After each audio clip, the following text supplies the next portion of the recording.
9.5 মাসেও কেন নির্বাচন সম্ভব হলো না, প্রশ্ন ফারুকের। জুলাই সনদের পর নির্বাচনের তারিখ ঘোষণা করতে হবে বলছেন নাহিদ ইসলাম।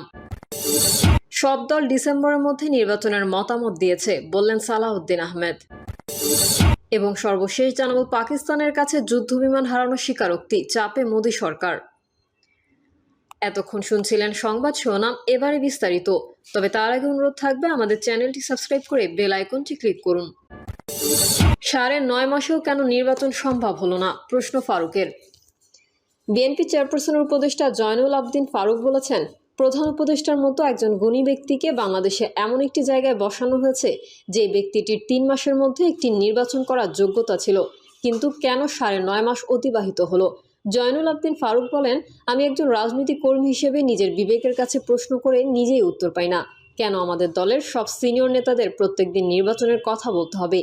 আপনার কি চিফ জাস্টিস শাহাবুদ্দিনের কথা মনে নেই? তিনি 3 মাসের মধ্যে নির্বাচন উপহার দিয়েছিলেন।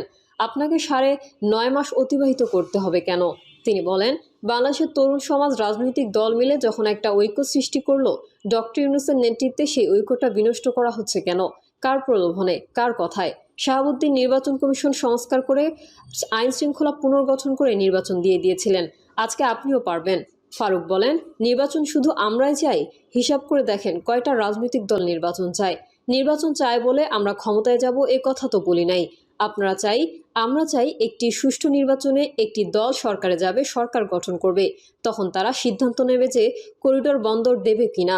ডক্টর ইউনূসের উদ্দেশ্যে সাবেক এই সংসদ সদস্য বলেন, আমরা বেসিক কাজ করার জন্য আপনাকে ক্ষমতায় বসিয়েছি।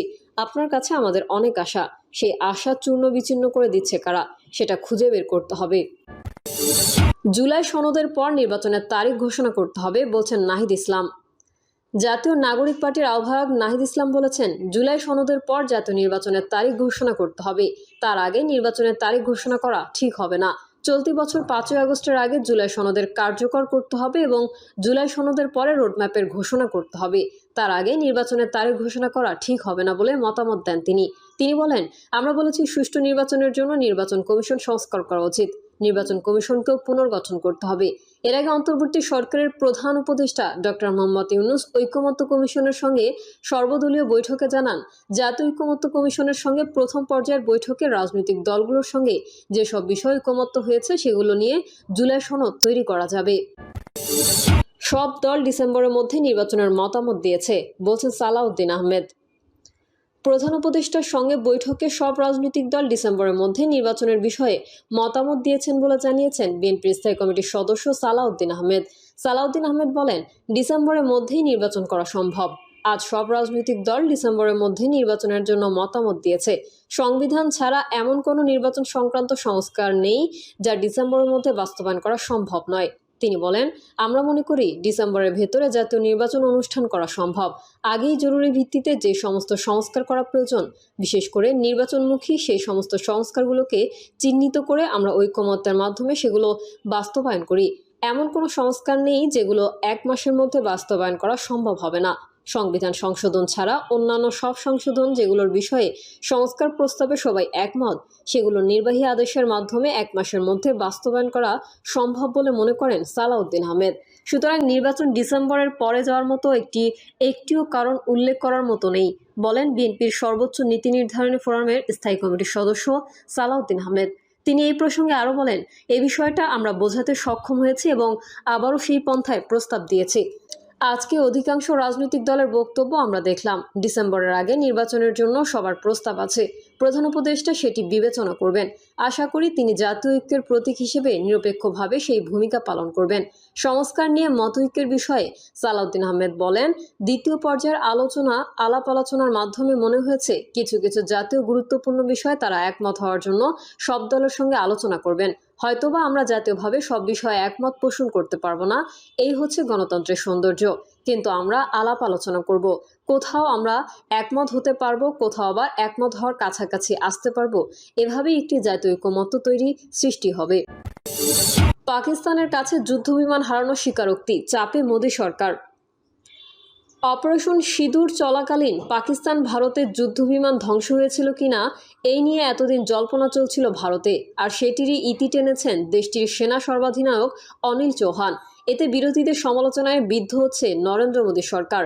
কাশ্মীরের পেহেলগামে হামলার ঘটনায় প্রেক্ষিতে এপ্রিলে ভারত পাকিস্তান উত্তেজনা চরমে পৌঁছায়। ভারতের অপারেশন সিঁদুরের পর পারমাণবিক শক্তিধর দুই দেশের সামরিক বাহিনী সংঘাতে জড়িয়ে পড়ে। পাকিস্তান জানায় ভারতীয় বিমান বাহিনীর রাফাল যুদ্ধবিমান গুলি করে নামিয়েছে তারা। এই নিয়ে নয়াদিল্লি এতদিন নীরব থাকলেও মুখ খুলেছেন ভারতের সেনা সর্বাধিনায়ক। গত 10ই মে ভারত ও পাকিস্তানের মধ্যে সংঘর্ষ বিরতি ঘোষিত হয়। তারপর 3 সপ্তাহ কেটে গেলেও ভারত সরকার এই ব্যাপারে কিছু বলেনি। সেনাবাহিনীর পক্ষ থেকেও কিছু বলা হয়নি। অবশেষে মুখ খুললেন ভারতের চিফ অব ডিফেন্স স্টাফ বা সর্বাধিনায়ক অনিল চৌহান। সিঙ্গাপুরে সাংগ্রিলা ডায়ালগে অংশগ্রহণ করার ফাঁকে বিদেশি সংবাদ মাধ্যমকে সাক্ষাৎকার দেননি। ব্লুমবার্গ টিভির প্রশ্নে চৌহান কার্যত স্বীকার করেন, অপারেশন সিঁদুর চলাকালীন পাকিস্তানের আঘাতে ভারতের যুদ্ধবিমান ধ্বংস হয়েছে। সর্বাধিনায়ককে প্রশ্ন করা হয়, পাকিস্তান কি ভারতের যুদ্ধবিমান ধ্বংস করেছিল, এক বা একাধিক?